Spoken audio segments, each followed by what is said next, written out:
you the trees and the palms, the dealers and fiends. Late night roam the streets. Weed is weaker, but it's cheaper. Not many chicks frontin' like divas. Out west, every chick's a model like Eva, and you know I'm far from believing her, so I'm G'ing her like she G'ing me. Banging in LA is a different thing.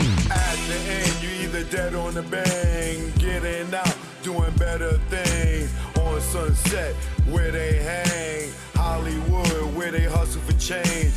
Times Square here, it's the same. No matter where you go, you'll find a lane. On the west, they kick it with Kane. On the east, trees the social thing. East Coast, West Coast, East Coast, West Coast. Grab your raps, roll it up. If you rap West Coast, East Coast, West Coast, East Coast, West Coast. Grab your glasses, take a toast. If you rap East Coast. When I'm on the west and I'm doing my thing, don't offer me coke or your nose I bang. Friends don't offer other deadly things. Thanks for the hospitality, we'll still hang. I won't judge you, leave me as I came. On the road to success, top of the game. Eat all the finer things in the food chain. Teach my kids to do the same. Whether East Coast, West Coast, East Coast, West Coast. Grab your raps, roll it up. If you rap West Coast, East Coast, West Coast, East Coast, West Coast. Grab your glasses, take a toast. If you rap East Coast. Gotta love life and offer wonderful things. Being to travel is a privileged thing. Came back to the east, air wasn't fresh. Streets filled with trash, various people in the eye. It's easy to tell who's upper middle class. Police and racism, same as crash. Back to where they not social, where they less vocal. When they don't know you, be careful, show you around the East Coast, West Coast, East Coast, West Coast. Grab your raps, roll it up. If you rap East Coast, whether East Coast, West Coast, East Coast, West Coast. Pop your bottles and toss the cork. If you rap West Coast. Both coasts are known to give you fame. Got paparazzis playing cameras your way. Got you bobbing and weaving like Cassius Clay. Most thugs turn Muslim in older days. Change their name to Allah they pray. Probably till they decay. This go out to the east and west. For Big and Pac, y'all, let's connect. Whether East Coast, West Coast, East Coast, West Coast. Grab your raps, roll it up. If you rap West Coast, whether East Coast, West Coast, East Coast, West Coast. You can't get the West without the ES. So it's manifested that we connect. You know what it is. Choke, no joke. Learn from mistakes, baby. You know what it is. Greg on the track. Rest in peace, baby. Either war, we here now. You know what it is. Joe, no joke. About to do a little smile treatment, you know. Yeah. Oh, shit.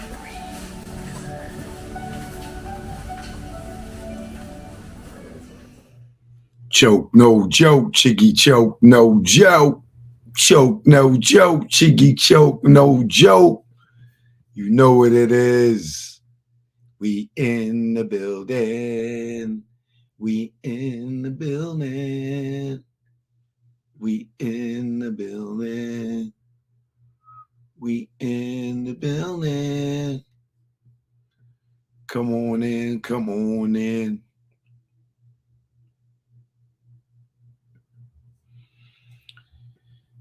Shout out to everybody in the building tonight.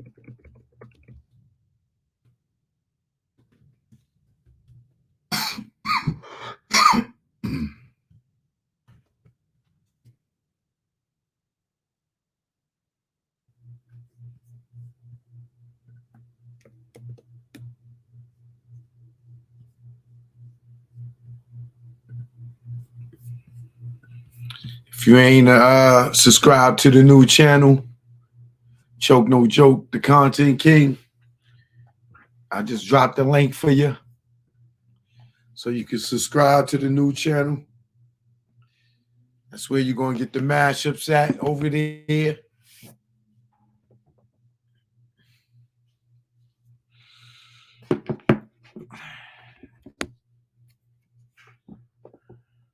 Call from Ronald Reagan.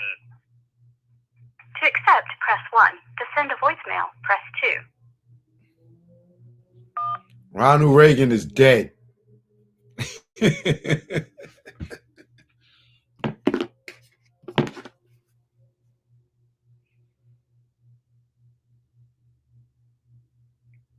Motherfuckers be wanting attention so bad. I see I got to start the blocking on the telephone number. Look, this dumbass trying to call back. Stupid motherfucker.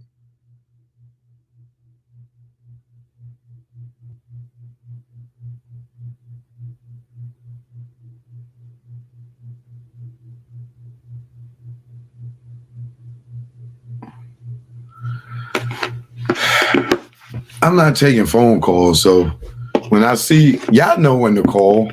Like my real good looking, thanks for subscribing. You know, appreciate you. Appreciate you. Thanks for subscribing. Thanks for subscribing to the new channel, y'all. Tap in with me.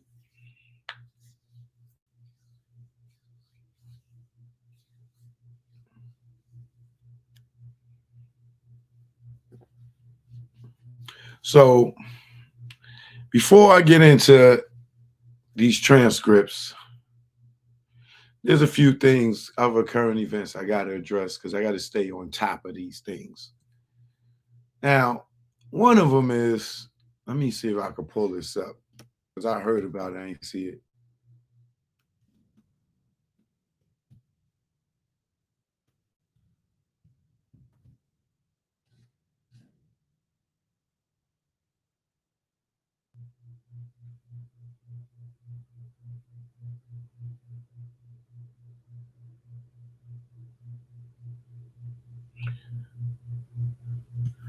So I don't know if y'all heard about this.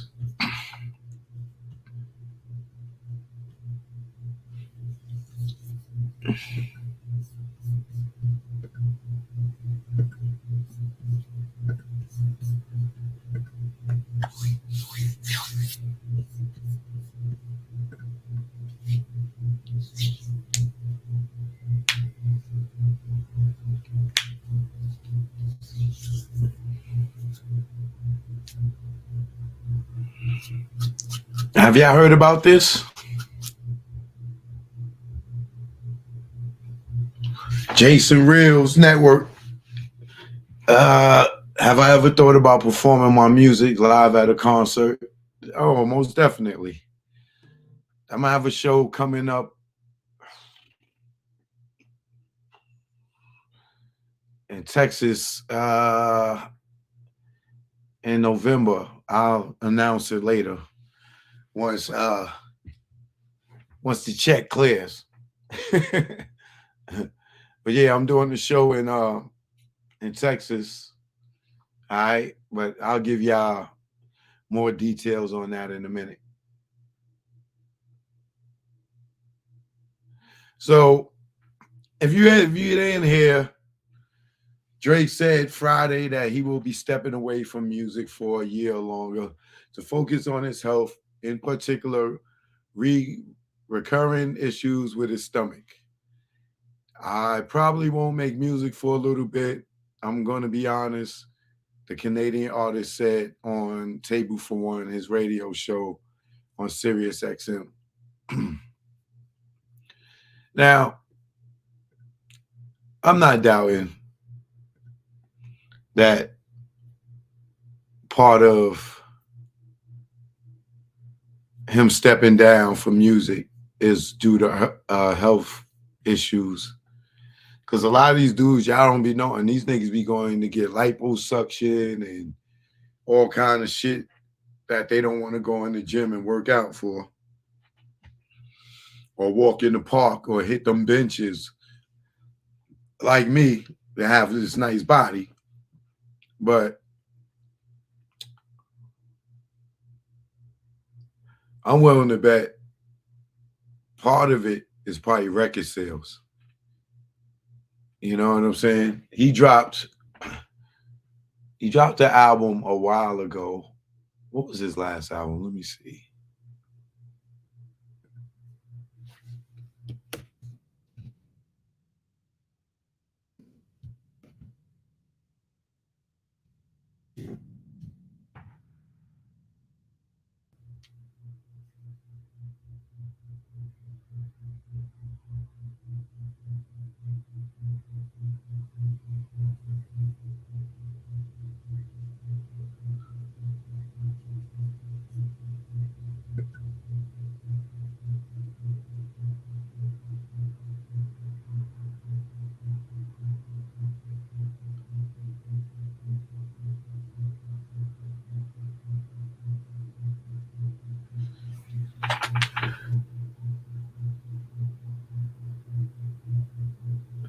This thing saw a lot of goddamn records.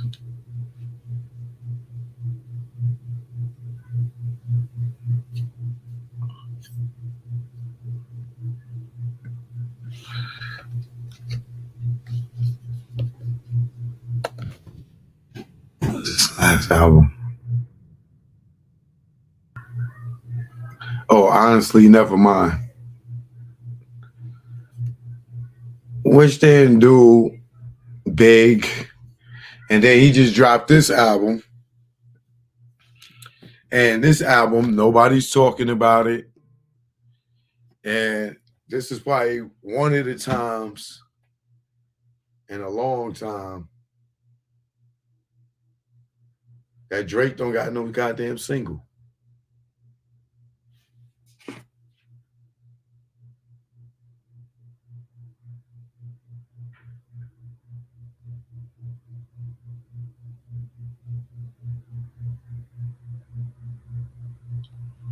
He got an album out right now, and he's not dominating the radio. And that's not like Drake. So I think he may have health issues and go and chill for a minute. But I think before it's over for him, or he don't chart high, oh shit, because I don't even think he dropped the album. Let's see if it come in at number one. If it don't come in at number one, the whole Drake formula is about to be out of here.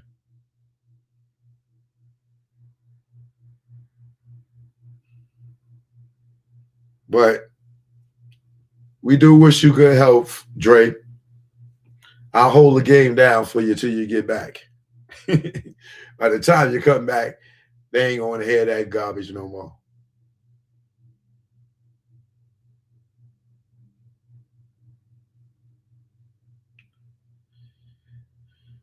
So, all you Drake fans, please, send your prayers to the brother.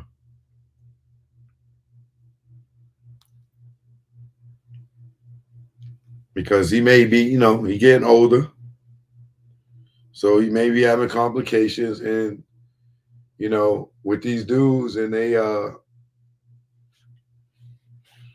going to get all this work to try to look good for y'all ladies.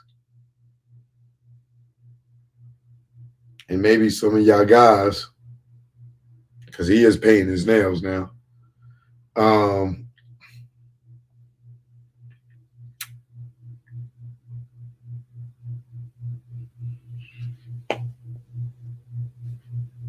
The Drake gravy train maybe had ran out. And Birdman, you was just talking trash about the South running things. You better hope Nicki do great with this new album, Birdman. Because with Drake sitting down, who's going to be your number one artist?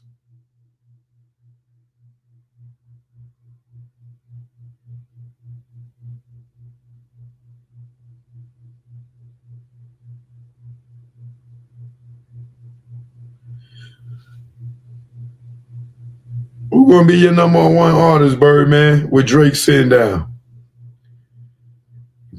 Better hope Nicki come with that fire. Nicki don't come with that fire. Y'all in trouble over there, Young Money. Drake sitting down.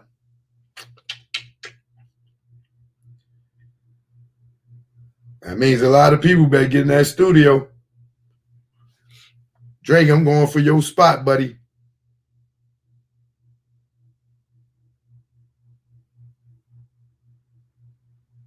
I'm going to give me some singing lessons.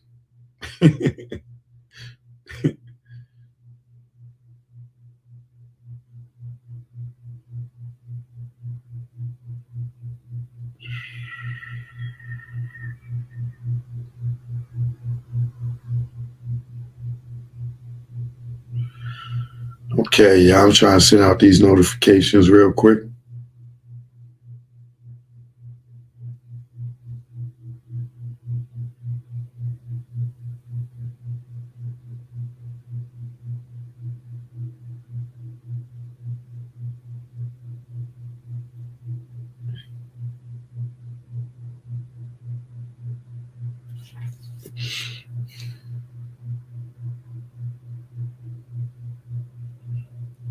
Instagram, I'm live on YouTube right now.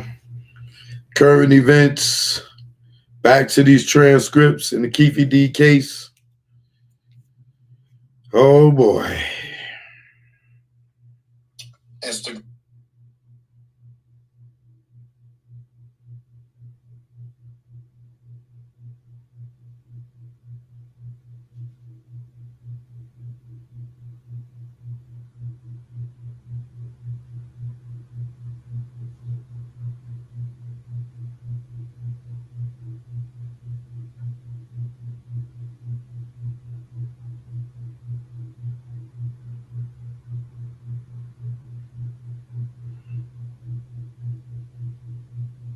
All right, y'all. I'm still banned from Instagram. Can't go live over there.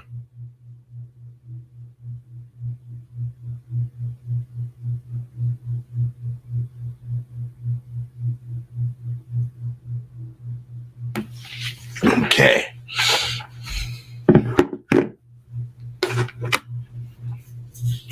Now, outside of Drake, what else was it that I wanted to talk about? Oh, you know, it was a great observation. And then, you know, I don't know, because I didn't get to finish watching the whole episode with Bleak on Drink Champs. Well, isn't it strange? And y'all can correct me if I'm wrong, but why they didn't talk to Bleak about Casanova?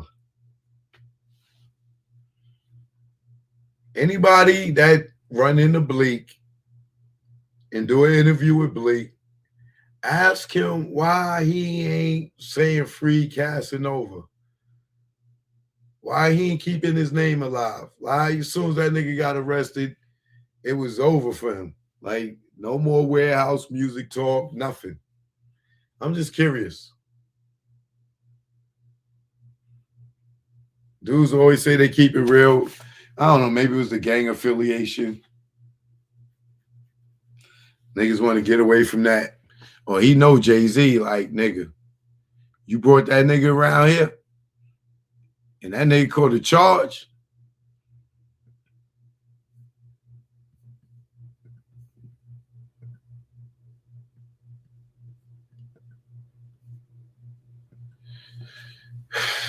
All right, here's one more story.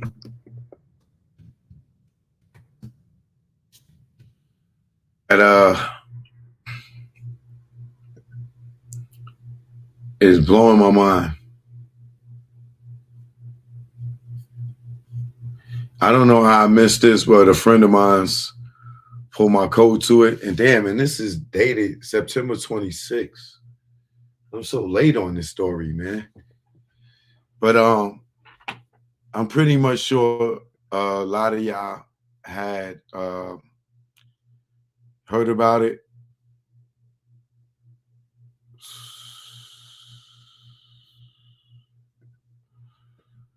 This is something we need to spread the word on. How many of y'all heard about this story?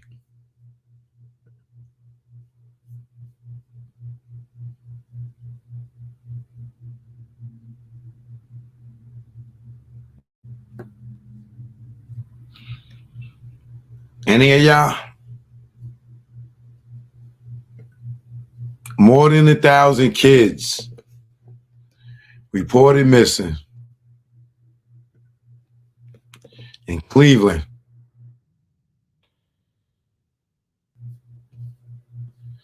Children are disappearing from northern Ohio in record numbers, with more than 1,000 minors reported missing so far this year. More than 45 children have gone missing in the Cleveland, Akron area this month alone. What?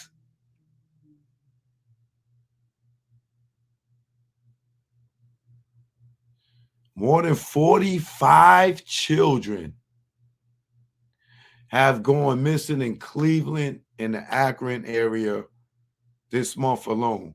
And in August, there were more than 35 missing minors, according to the Ohio Attorney General's Missing Children website.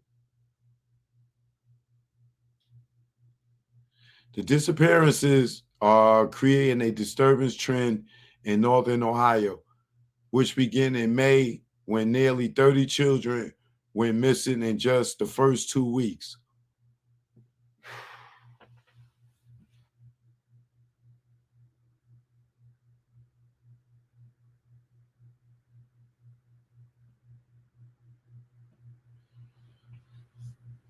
"30 children in 2 weeks, bro."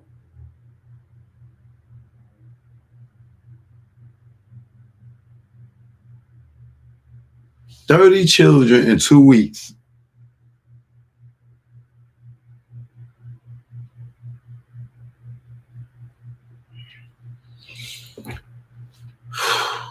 Officials at the time called it an extraordinary surge in disappearances. Ohio Attorney General Dave Yost repeated on Monday that the number of missing children is alarming, though he claimed the figure may be inflated due to inconsistencies in updated reports, which the Cleveland police have admitted to in the past. "Yes, of course, we are worried about that," he told News 5. Now what we know is when we look behind the numbers, some of those represent repeated runaways, and local police have talked about that. He added that the data for runaway cases, abductions, or sex trafficking is not always entered correctly, as the state deals with a police staffing shortage. Nigga, what the hell that got to do with anything, bro?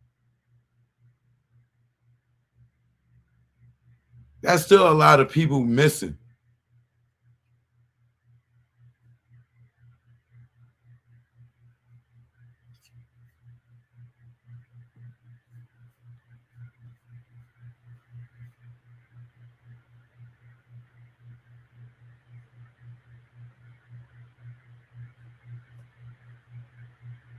Ayana Graham, 17, vanished from North Canton. Chloe Hadley disappeared earlier this month. Honesty Howell, 16, was one of more than 45 juveniles who have disappeared in September.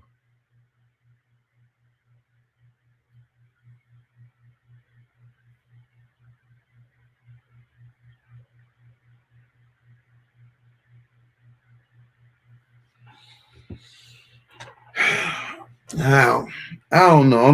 I'm trying to.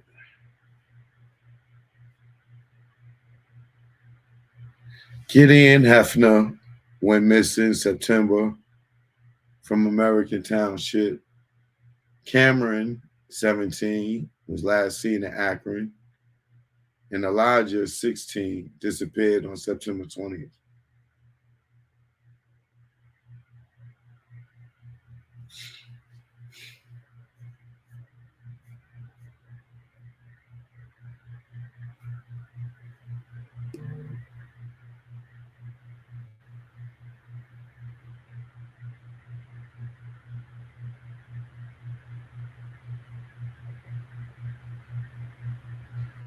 Tiana Tompkins, 17, was last seen in Cincinnati. Maurice Hamrick, 14, is missing. What the fuck, yo?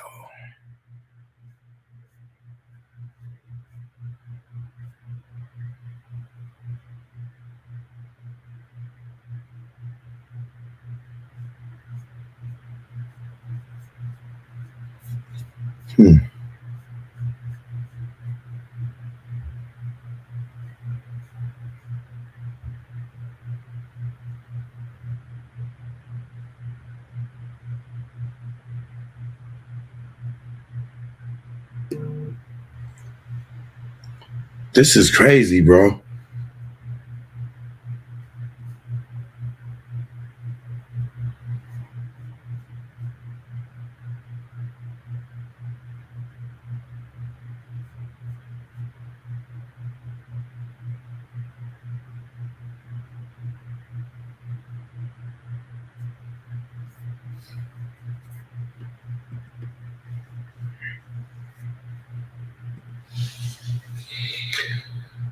Like, my wheels are spinning. Like,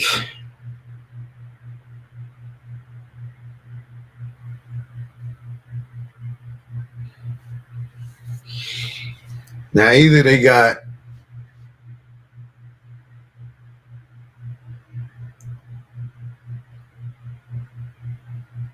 a team of people that's probably trafficking kids, or they got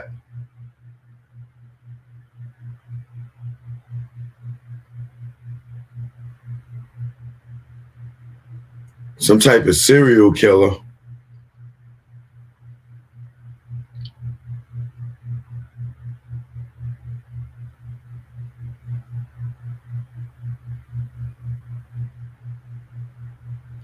I'm willing to bet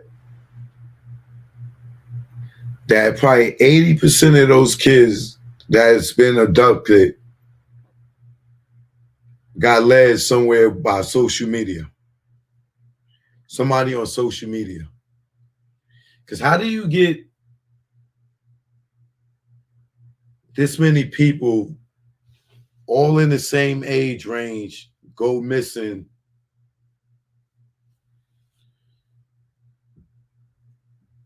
Like 30 people in a week is a lot of kids.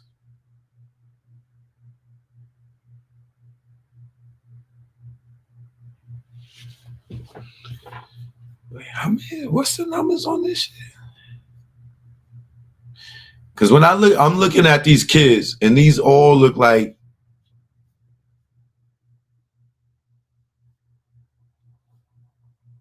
kids that's old enough and active on social media.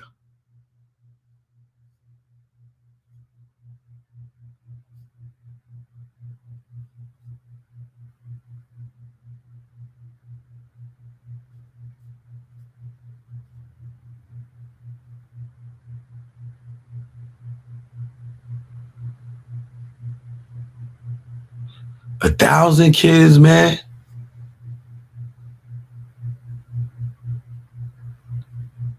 A 1,000 in 1 year, bro.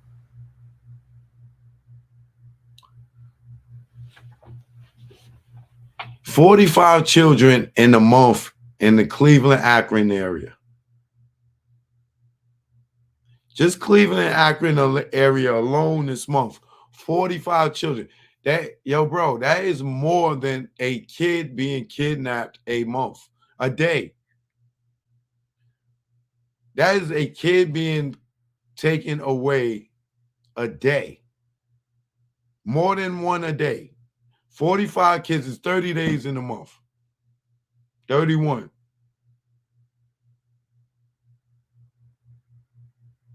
And you got 45 kids in one area gone.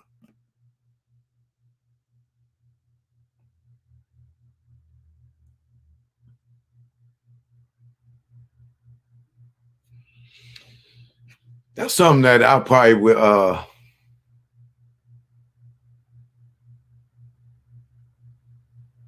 like to work with investigators with.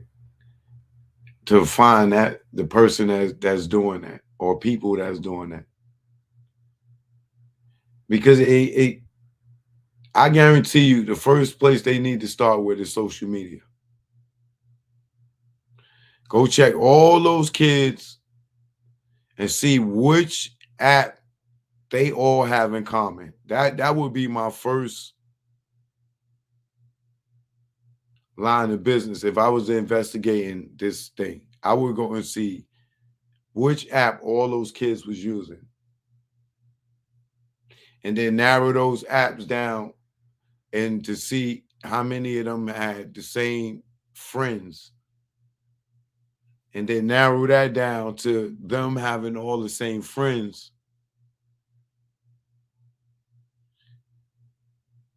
or the person that was following all of them or communicating with most of them.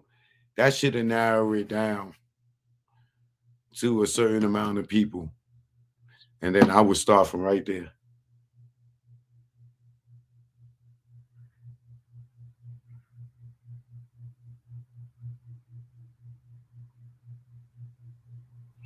"45 kids in Cleveland and Akron in 31 days.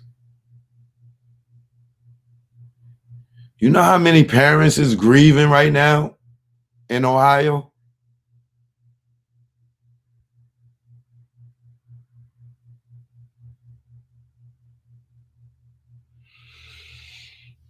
And they mayor talking about they got, or who is it? The mayor or the police commission talking about they got a shortage of cops.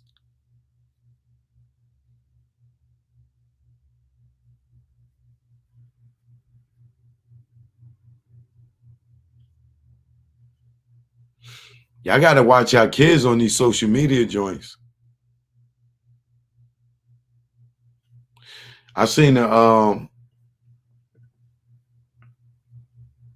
joint on Instagram on one of them where this dude was posing as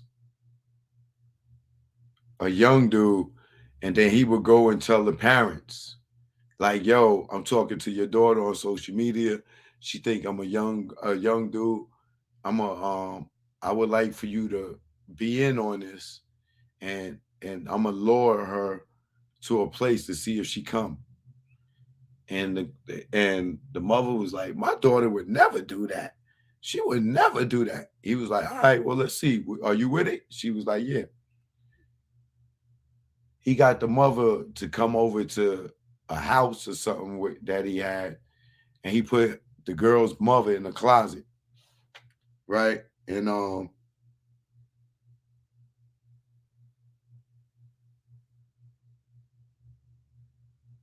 he started hitting the girl, like, "Yo, come see me, boom, boom, boom, boom, boom, boom, boom, boom, boom, boom." And she never met this man before. Before it was just somebody, it was just somebody that she was following on social media or whatever. And she actually went to go meet this motherfucker and went and she walked in the house and she like, "Oh, is so and so here?" They like, "Yeah, they upstairs. Go upstairs." And she don't know these people. She just going through the house, walking upstairs, going through the stairs, and she go to the room, and her mother come out, and she like, "What you doing here?" And she like, "What the hell you doing here? You don't know these people." And she explains and shit. And the mother was so devastated. She was so devastated that her daughter showed up when she knew better. Like, she knew she raised her daughter better than to go show up to some stranger's house that she met on social media. And when her daughter went in there, her mother was flipping. And the girl's like, "Yo, like, why you tripping? Like, it ain't nothing." And she don't even understand the severity of what she just did. And the thing that made me think about that is this story with all these thousands of kids, because she's one of those thousand. And she was about the same age, about 17, 15, 16, 17, as these kids that's been abducted. Yeah, I see a few of y'all seen it in the chat.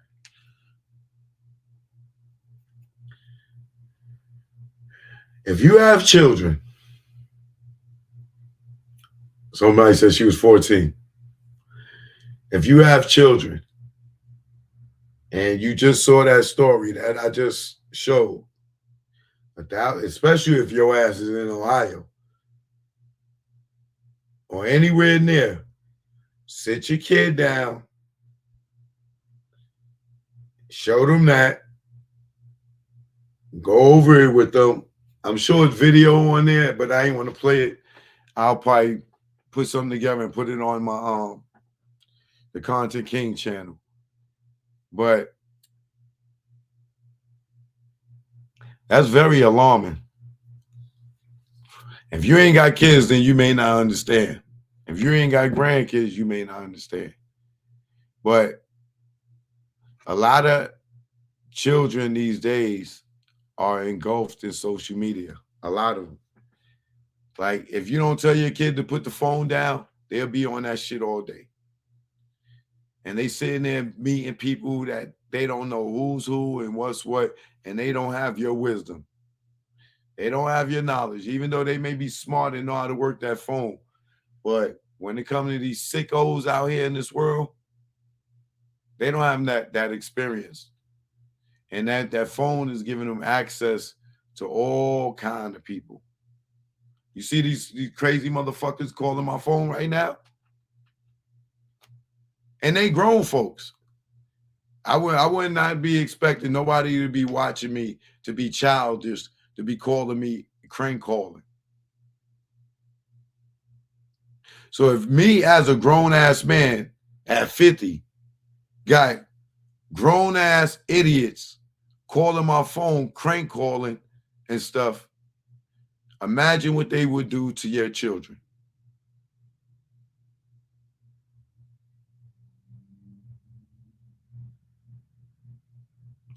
You got grandchildren, sit them down. You got children that got children, call them and let them know, yo, you heard about this in Ohio, right? When we send them kids off to the store by themselves, yeah, I know they big enough to go to the store, whatever, with some shit going on. Now, either some aliens out here that abducted children, or we got some sick pedophile or sex trafficking people out here targeting children. And it ain't just white, black. They look all races. They look like they in it's about an age range. It ain't about a color thing. And they looking like from 14 to 17.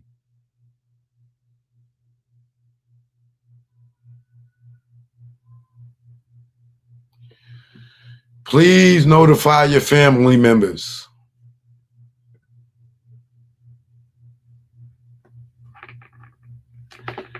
That's it for the current events. Now let's get into the Keefe D trial. Where's my glass at?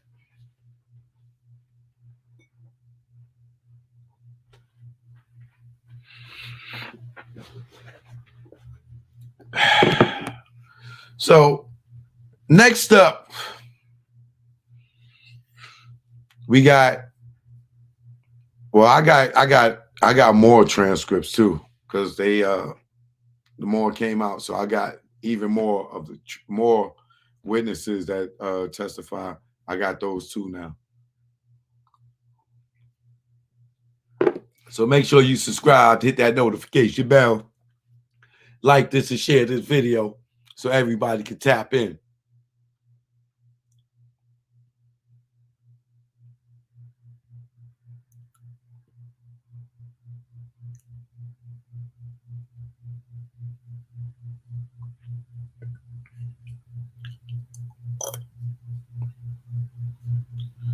Let's see where we at. All right, we're going to start with this guy first.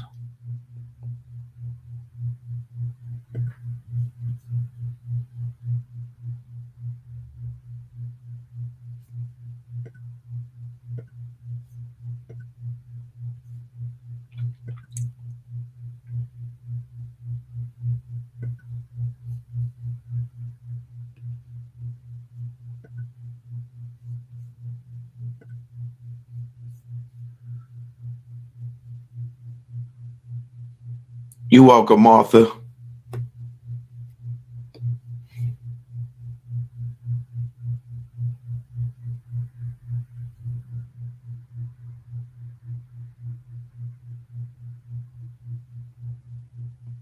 It's crank calling, prank calling, tomato, sneakers, tennis. It depends on where you from, brother.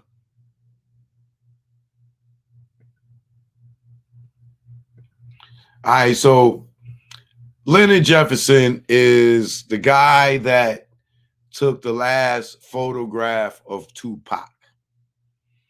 Many of y'all have seen that picture. Okay, I don't have to show it. The picture of him and Suge in the BMW. Right?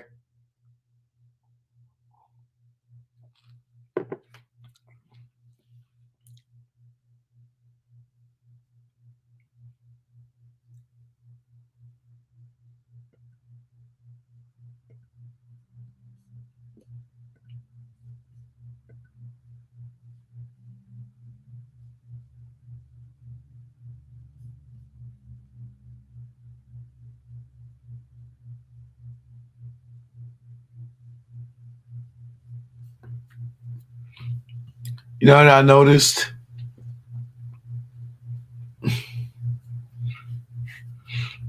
These are our test people, right? I move moderators around here and there, right?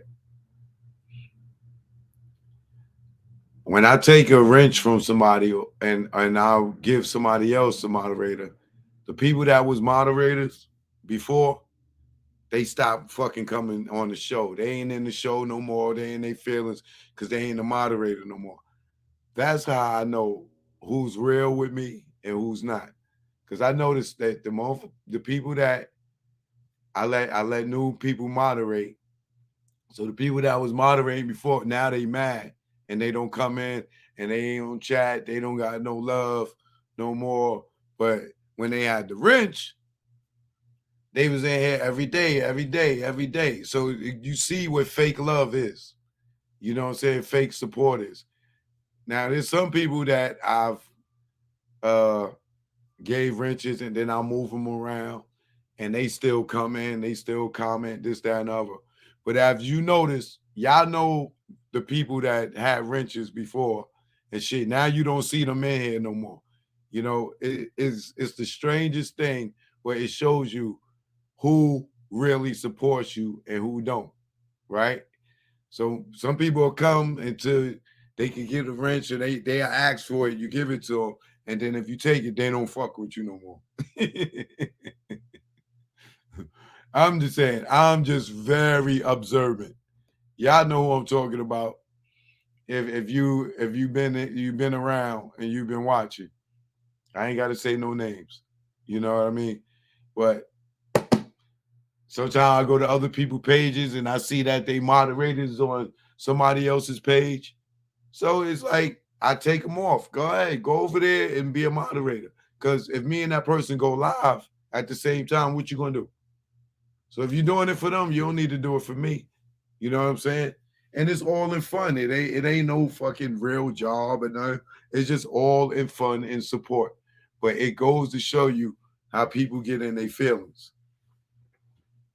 And I'm only saying that because I'm looking for certain people and I don't see them. And when I don't see them, I know what it is.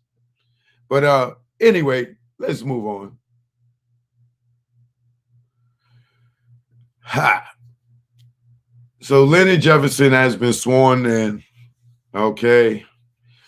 Good morning, sir. Directing you back to 1996 and specifically the night of the Tyson Seldon fight. Did you come to Las Vegas? Yes, sir.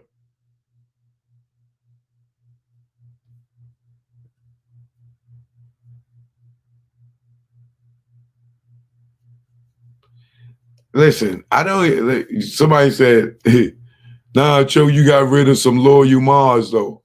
Listen, are you loyal mods or are you loyal supporters? There's a difference. If you support me, you support me. But other people support me too. So I move moderate. I let everybody that support get a chance, that want to moderate, that acts to moderate, to moderate.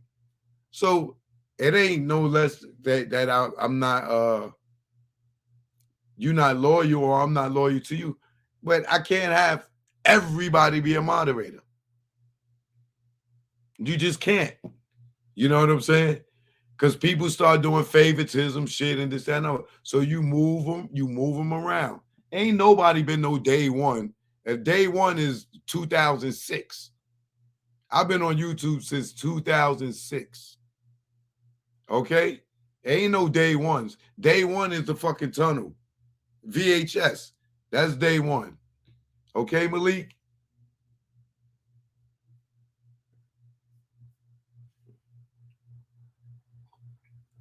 Day one is Keefe G. That's the first person I gave a moderator to become a moderator. Keefe G is day one.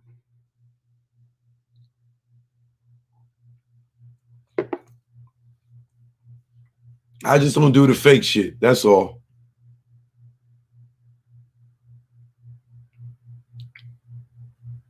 Nigga said loyalty don't mean everything. Okay. You about two more joints from a block.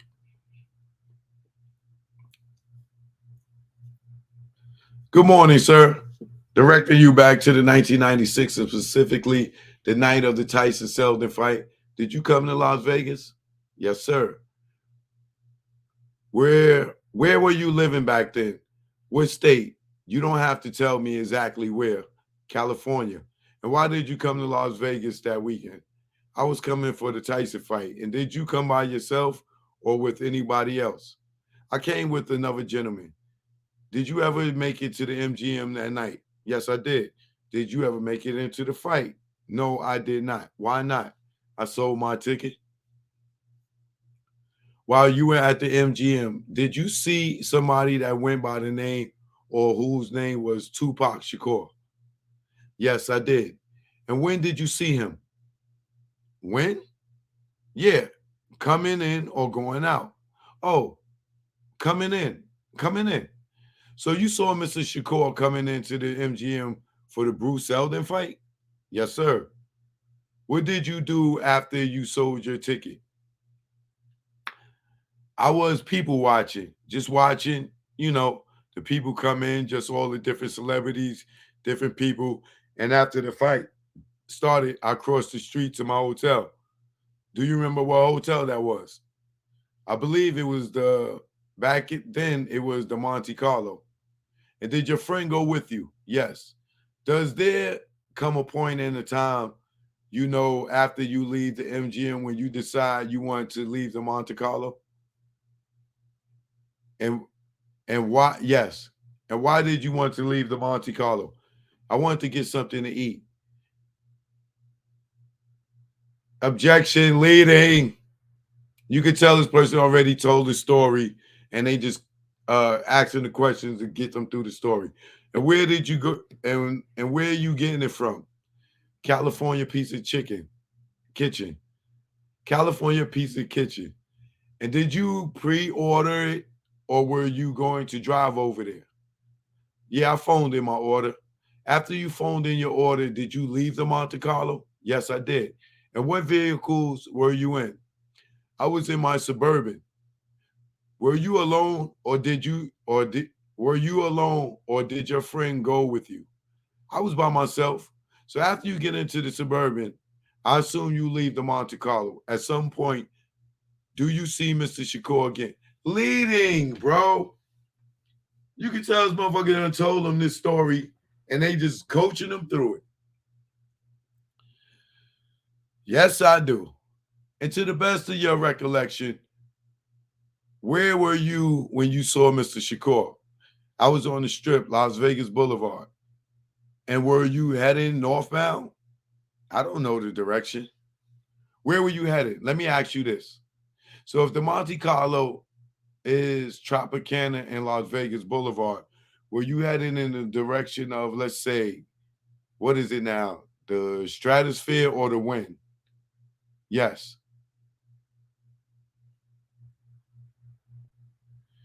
So you were heading in that direction.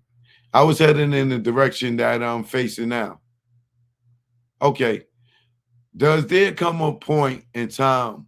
Well, where do you see Mr. Shakur? Well, I was driving and I came to a stoplight. Stopped at the light, and while I was stopped, a car rolled up and the wheels really caught my attention. And I looked up and it was Tupac and Suge in the car. And when you saw Tupac and Suge, did you say anything to Mr. Shakur? Yes, I did. And why did you say something to Mr. Shakur?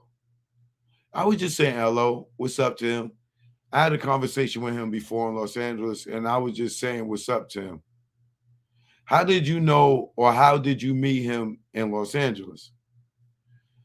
I had I used to sell cars, and a friend of mine used to work for Death Row. What? Oh my God. This whole shit is a setup, bro. This whole shit is a setup. You can tell that motherfuckers looking at him like, no, nigga, talk about this. We talked about that without even being in the room, just all this stuttering. I used to sell cars, and a friend of mine used to work for Death Row, and I sold cars to a couple of the employees there. And while I was there, sometimes I interacted with him, talked with him maybe one or two times. So when you said Tupac or hey, Tupac, did Tupac respond to you? This shit is so leading, bro. This shit is so leading. How this person ain't know if Tupac said what's up to him first? This is how you know this shit is all coached. This shit is all coached.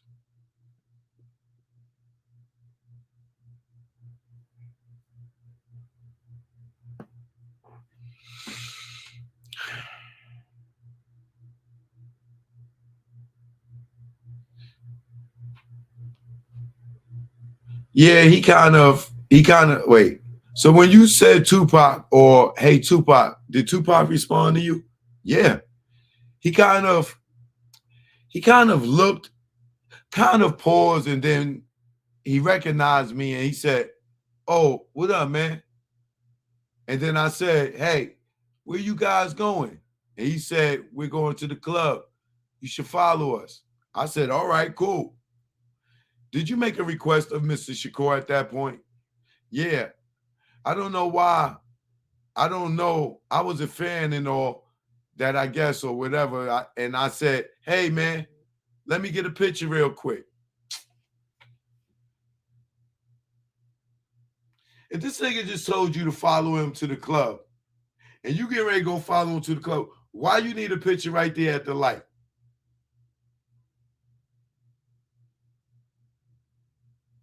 I don't believe this.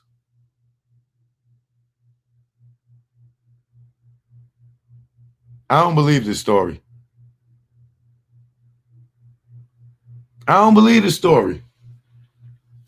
That picture looked like Tupac wasn't even aware the picture was about to be taken. So you tell me that nigga said, "Yo, let me get a picture real quick." And Tupac faces like, instead of him like, or making a pose or pointing to Suge or just something, he just looked like a deer in headlights and he asked for that picture.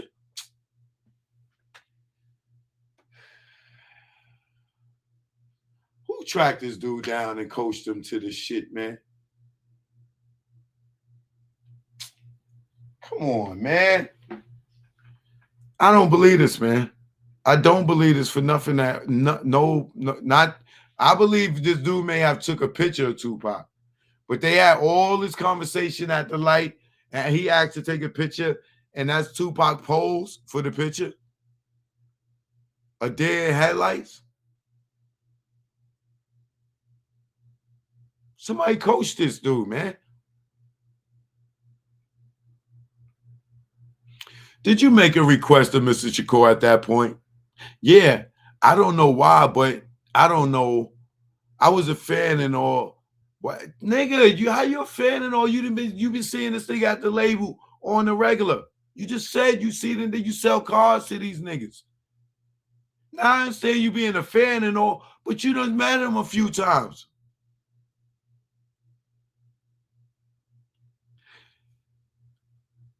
And I said, hey man, let me get a picture real quick. And did you take a picture of him? Yes. And I'm showing you what has been marked. Look, they cut him off. I'm showing you what's been marked as grand jury exhibit number 43. Do you recognize that? Yes. What is it? It's a picture of Tupac and Suge in a BMW. And is that the photograph you took that night? Yes, sir. After you took this photograph, what did you see? Wait, after you took this photograph, what do you see, Suge? Or does the car drive away? Yeah. So after I took the picture, I put my camera back on the center console and the light changed green and then they took off. And I saw a few cars behind them and I recognized some of the cars. So I let them go because I was going to go behind them. And so once they passed me up, I got behind them.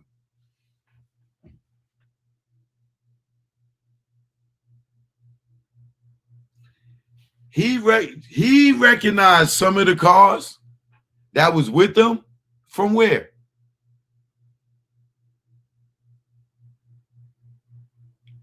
Where would he recognize some of these cars that's with them?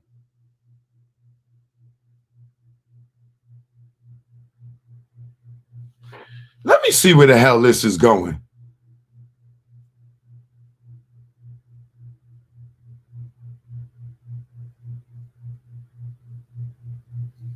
And I saw a few cars behind them, and I recognized some of the cars, so I let them go because I was going to get behind them. And so once they passed me up, I got behind them. And what kind of car were you in? I was in a Suburban, a Chevy Suburban. And do you remember what color it was? White. So you're at the kind of the tail end of the entourage. You've now started following them. I was about 3 cars behind.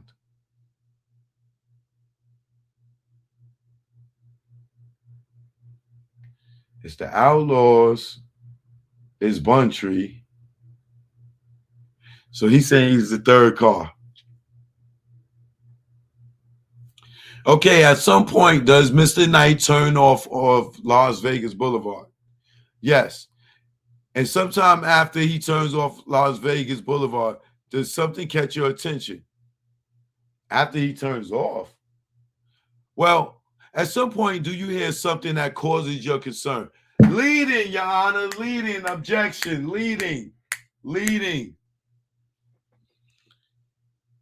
Actually, I was on the phone calling California Pizza to cancel my food order, and I made the right turn. After I made the right turn, I don't know, maybe 5-10 seconds. I don't know the exact time. I just heard pop, pop, pop, pop. After hearing that, what do you see? I see people jump out of the cars and they run in front. They run towards the BMW. The BMW that Tupac and Suge were in? Yes. So is it fair to say you never saw a suspect vehicle or the shooter or anything like that? No. You just heard shots and then you saw the commotion that goes to Tupac's car. Hold on, bro.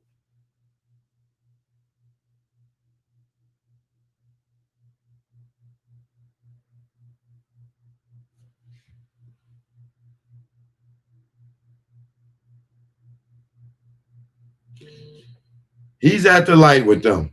Yo, Pac, what up? Blah, blah, blah, blah. Yo, take this picture. Psh. You take the picture. Yo, follow us. Boom. Pac drive off. Here come Frank and the Outlaws. Here come Buntree and Neckbone. And he said he went and got behind him. Suge make the right. Witchcore make the right. Frank make the right. Buntree make the right. He's behind them. He make the right. and then he hear the shots.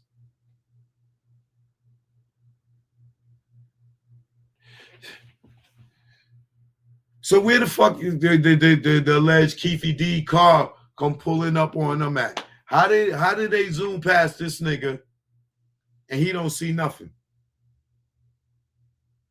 Is this why they saying they got him on the phone so he could say he didn't see nothing?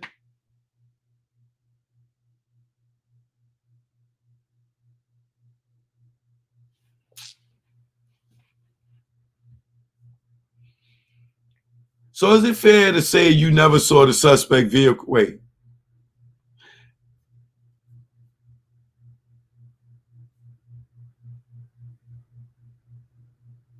At some point, does Mr. Knight turn off of Las Vegas Boulevard? Yes.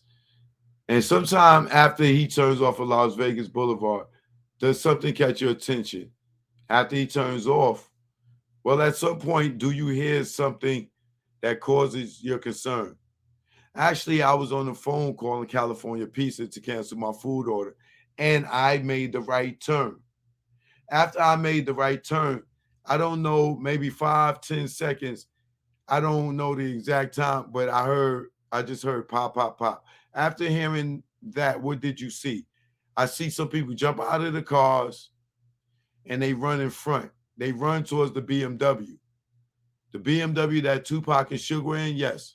So is it fair to say you never saw a suspect or the shooter or anything like that? No. Objection. Leading. Why didn't you ask him did he see a shooter? How do you already know that he didn't see a vehicle or a shooter or anything like that? Because this motherfucker was already prepped. Y'all went through this already.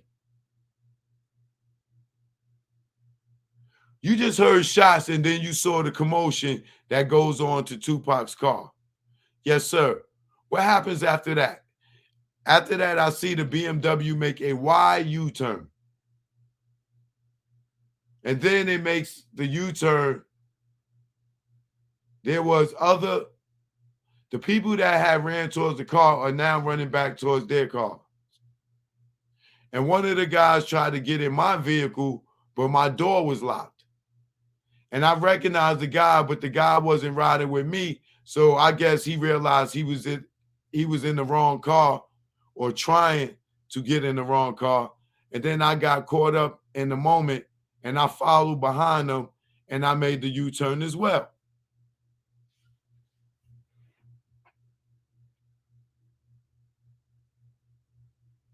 Why would somebody go run and try to get into a white Suburban? Frank and them wasn't in a white Suburban.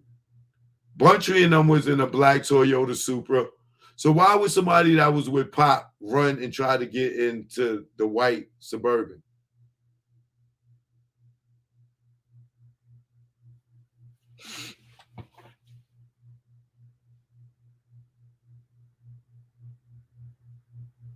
Somebody said, honestly, Choke, this guy has done interviews before and never said any of this, only about the picture. He needs to find something else to do, I guess. No, trust me. If what you're saying is right, there's an angle for why they got him saying what he's saying.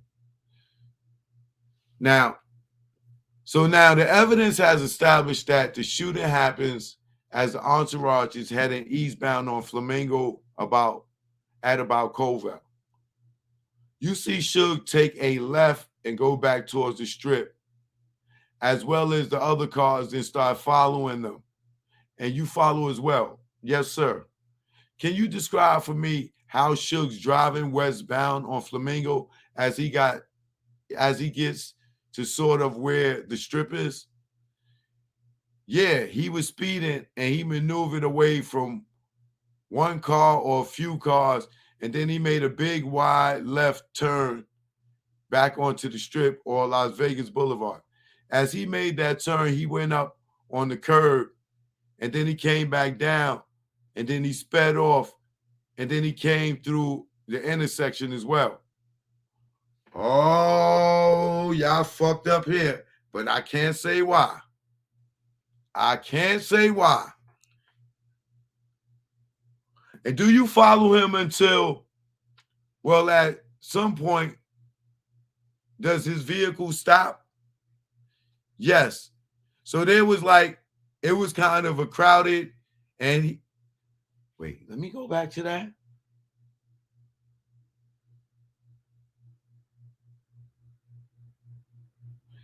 Yeah, he was speeding and he maneuvered away from one car or a few cars, and then he made a big wide left turn back onto the strip or Las Vegas Boulevard.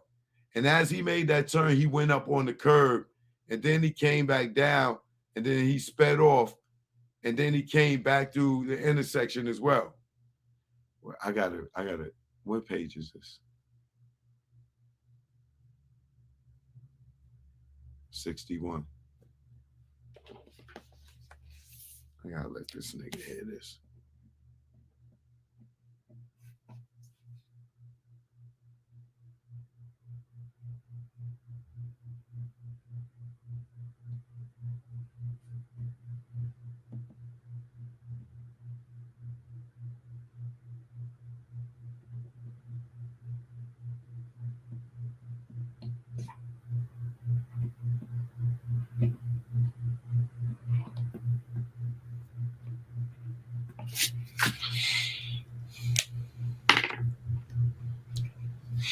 Yeah, he was speeding and he maneuvered away from one car or a few cars, and then he made a big wide left turn on back onto the strip or Las Vegas Boulevard. As he made that turn, he went up on the curb, and then he came back down, and then he sped off, and then we came through the intersection as well.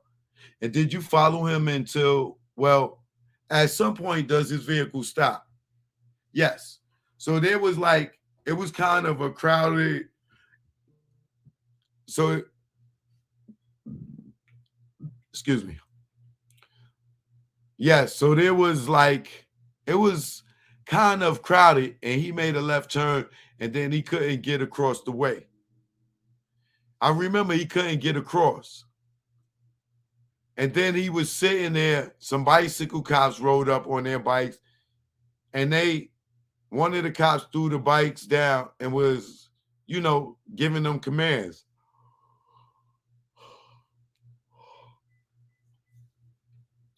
Did you hear Suge say anything? Yes, I did. What did you hear him saying? I heard him saying, my man Pac is shot. Pac is shot.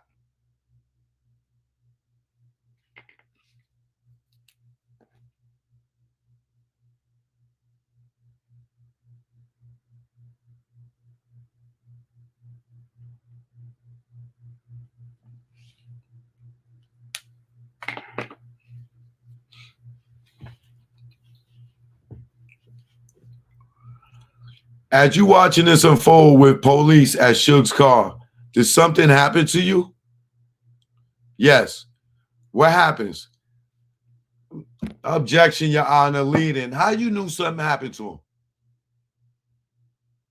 Y'all really went over this shit, didn't y'all? So what happens? So as I'm sitting there, I'm watching it, and a cop comes up to me and pulls a shotgun on me and drags me out of my car. Okay. And then what does he do with you? He throws me on the ground, and I'm questioning like, hey, what's going on? What's going on? And I don't remember what he said. Oh, he asked me, was I with them? Was I with them? And I was like, no, I wasn't. And he said, well, we have witnesses saying that you were. What? Oh, yeah, I really got to motherfucking tell this thing about this shit.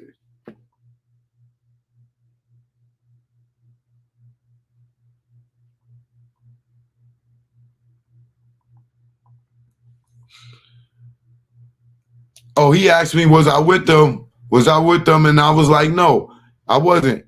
And he said, well, we have witnesses saying that you were.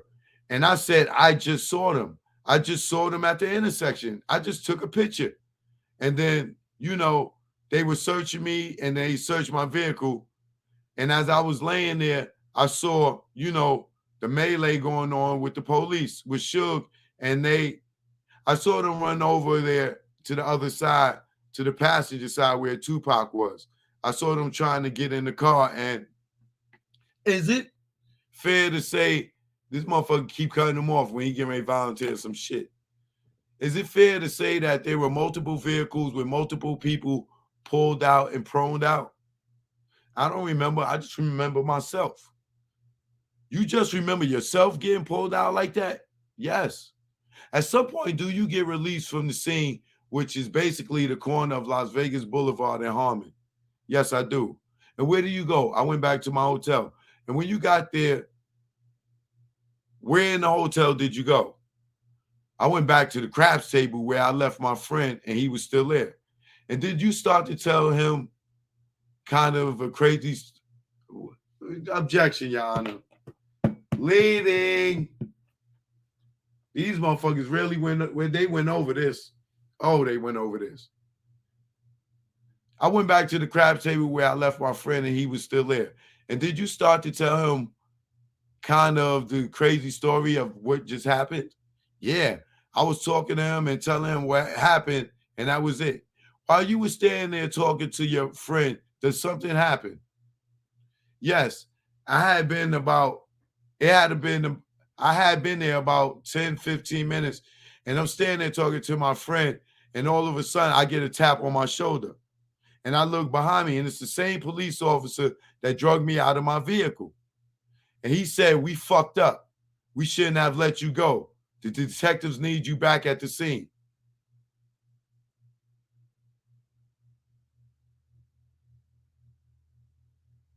Wait a minute.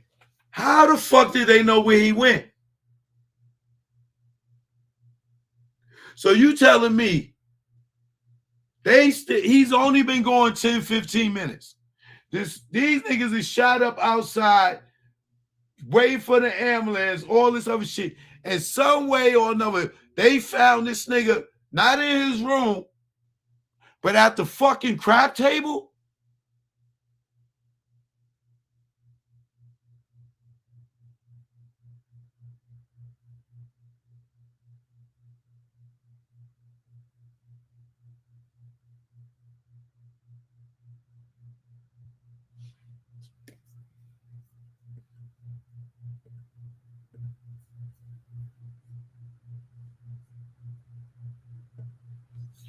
This shit, something stinks about this. Something stinks about this witness, man. It's gonna come by the end of the testimony. It's gonna come out. Watch. Whatever they fucking cooking up here. It's some bullshit. And I look behind me, it's the same police officer that drugged me out of my vehicle. And he said, "We fucked up. We shouldn't have let you go. The detectives need you back at the scene." And did you agree to go with him? Yes, I did. And did you then go back to the scene? Yes, I did. And at some point, do you relay information that you took a photograph of Tupac and Suge that night? Yes, sir. He said that when they first pulled him out the fucking truck.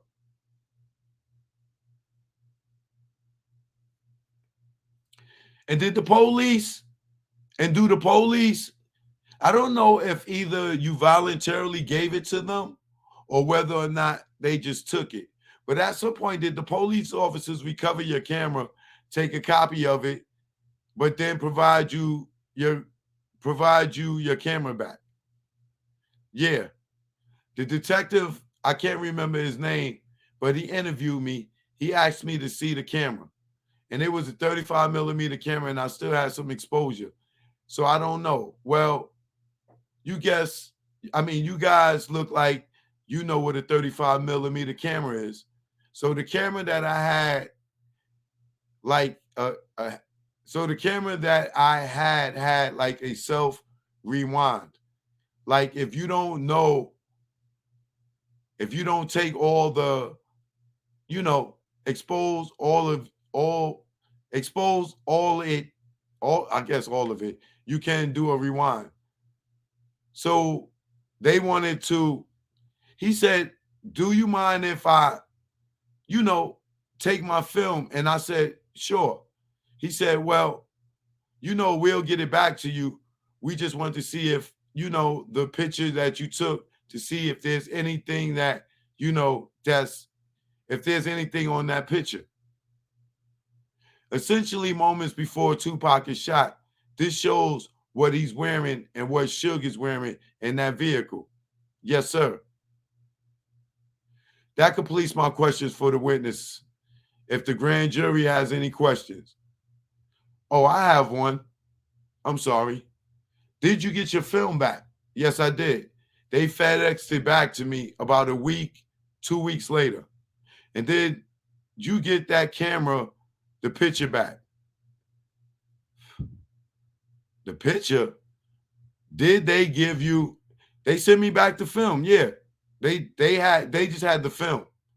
Thank you.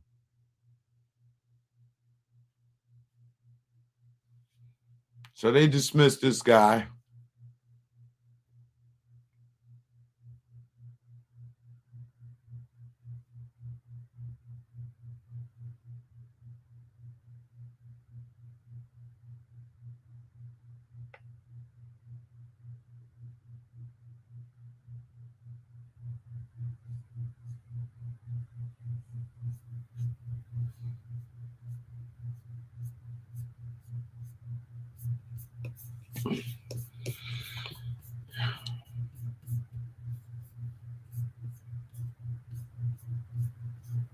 How did they find this dude in the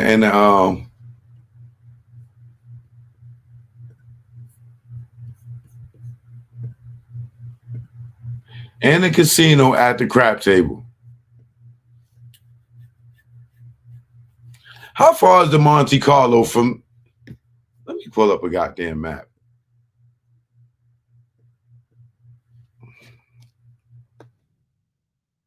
You tell me they was able to find this nigga after he left, and they couldn't find that white Cadillac that same night?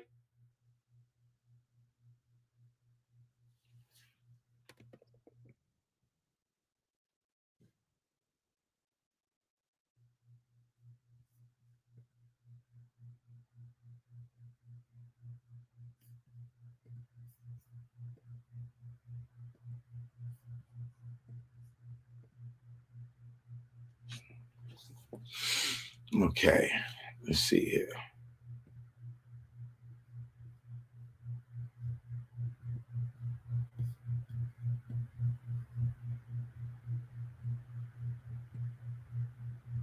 Where is the Monte Carlo?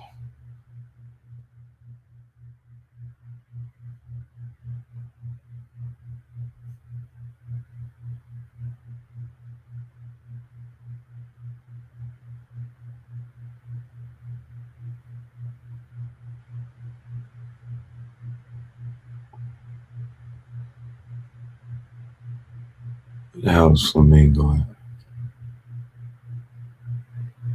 This is Koval right here. All right, so right here, let's pull it right in the middle. Okay. So right here is where Pac got shot. Right here.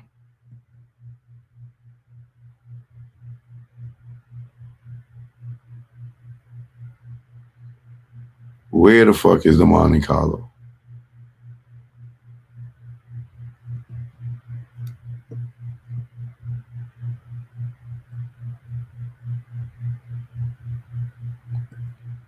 So they got shot right here.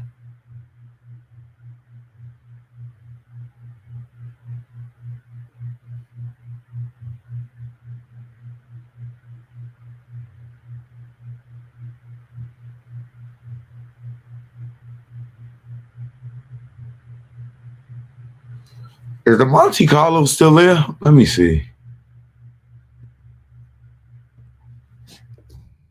Yeah, it is. I think it's still there. That's the one they do the water show.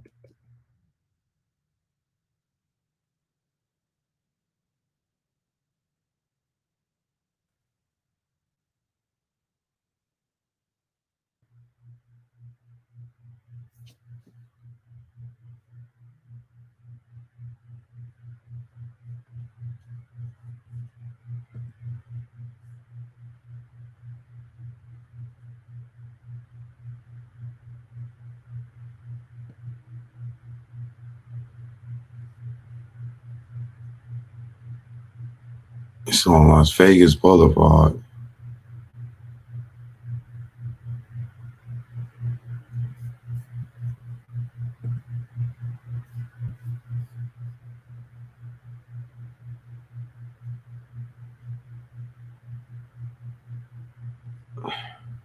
So you tell me this dude went all the way up here to Las Vegas Boulevard, parked his car,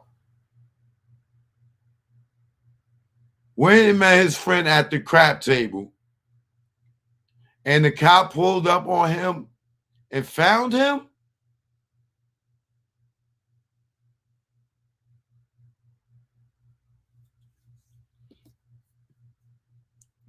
Let me see something here. What's this distance between?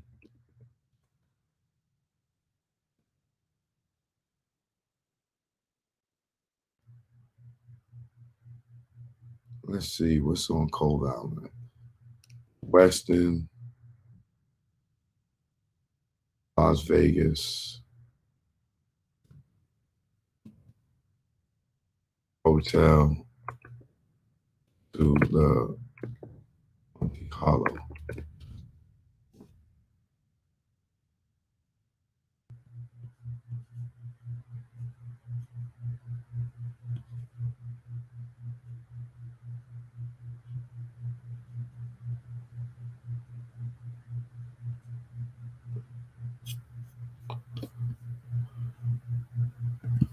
What is it? Driving distance.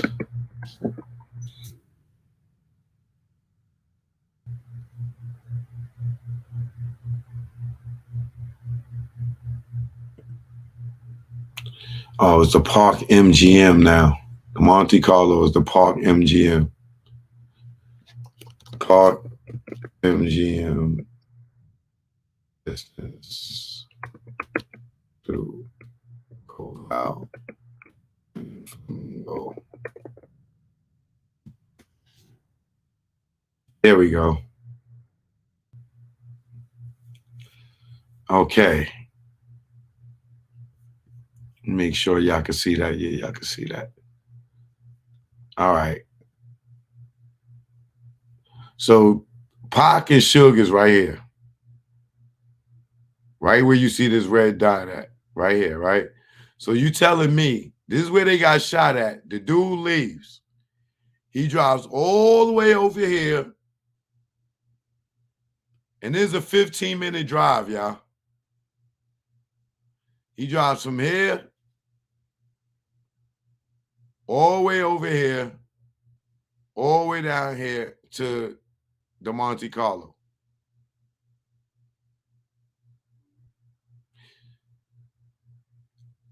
How was they able to find him and his hotel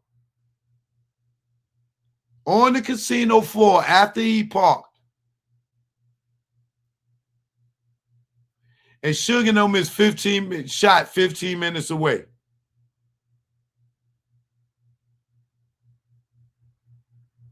How did they find him, bro? And you tell me they could not find the Cadillac that shot up the car?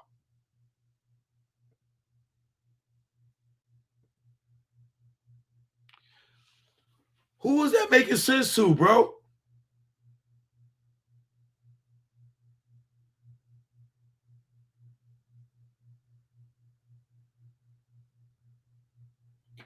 I need to read that part again.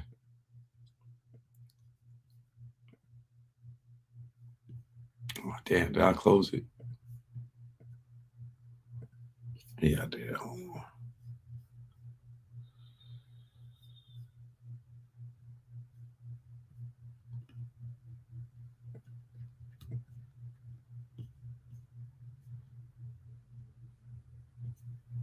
Something ain't right about that.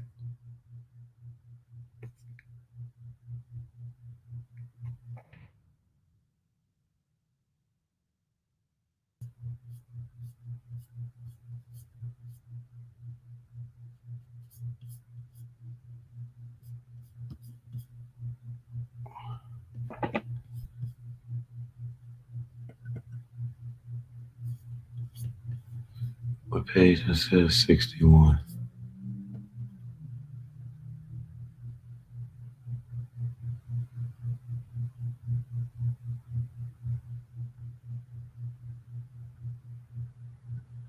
All right. Y'all got to stay with me on this one.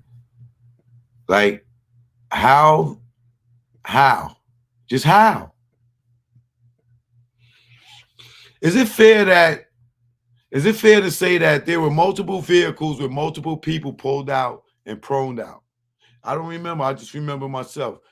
You just remember yourself getting pulled out like that. Yes. At some point, did you get released from the scene, which basically the corner of Las Vegas Boulevard and Harmon?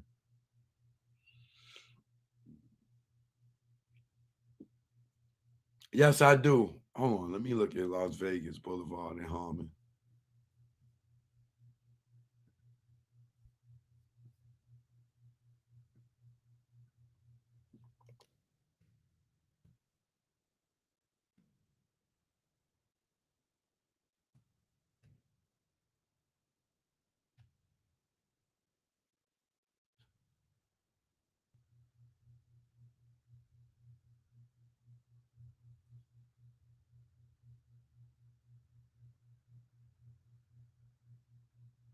Still a 9-minute drive, a half a mile away.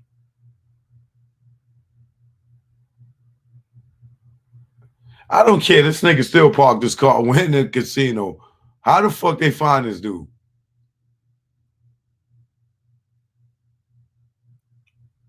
That fast.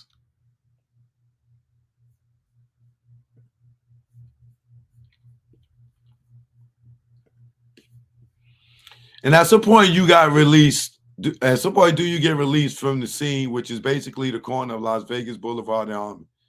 Yes, I do. And where did you go? I went back to my hotel. And when you got there, where in the hotel did you go? I went back to the crap table where I left my friend, and he was still there. And did you start to tell him kind of the crazy story of what just happened? Yeah, I was talking to him and telling him what happened, and that was it. While you were standing there talking to your friend, did something happen? Yes. I had been out, I had been there about 10 to 15 minutes. 10 to 15 minutes talking to his friend, which means he parked his car, valeted his car, walked through the goddamn casino, and was there talking to his friend for 15 minutes. And the police was able to find this nigga in Vegas amongst all these people.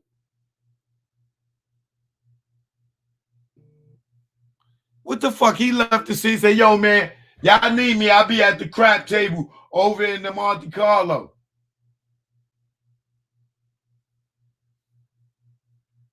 Yes, I had been there about 10 to 15 minutes, and I'm standing there talking to my friend, and all of a sudden I get a tap on my shoulder.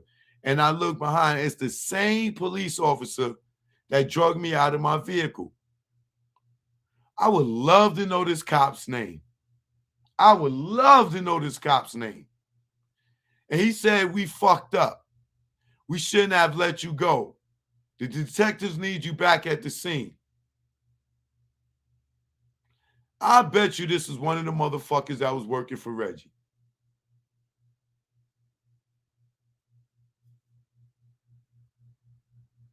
Them motherfuckers need to make sure they ain't had no pictures of the fucking shooter. That's what the fuck that was. That's why they took his camera and his film to make sure he ain't have a picture of the motherfucking shooter.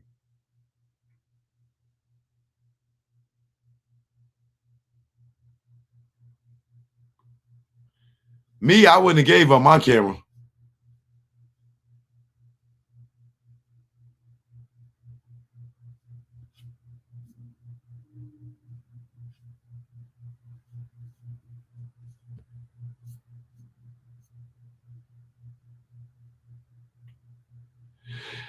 Ladies and gentlemen of the jury, that completes the presentation for today. I'll apologize with all the out-of-state witnesses. It's hard to line up more than a couple each week. So we will be back, I believe, next Thursday to present some more matters. And I know Mr. Palau instructed you on the specific statement made by Sergeant Ladd concerning the Southside Crips being responsible for Tupac's murder. But Sergeant Ladd a number of times said, I was told this, I was told that. Sergeant Ladd is an expert, and an expert can only rely upon evidence, even if that evidence is not admissible. So when he makes statements like, I was told this, I was told that, it is for the purposes of establishing his opinions and why he has those opinions. Any statement he made about information he was told by other people was not offered or nor may it may be considered by you for the truth of the matter asserted, only to give context to the opinions that he had. Only to give context to the opinions that he was providing you. Is there anybody who cannot follow that instructions? Okay, thank you. We'll see you next week. Yeah, he told y'all that shit to put that shit in y'all head, to help y'all make a decision to goddamn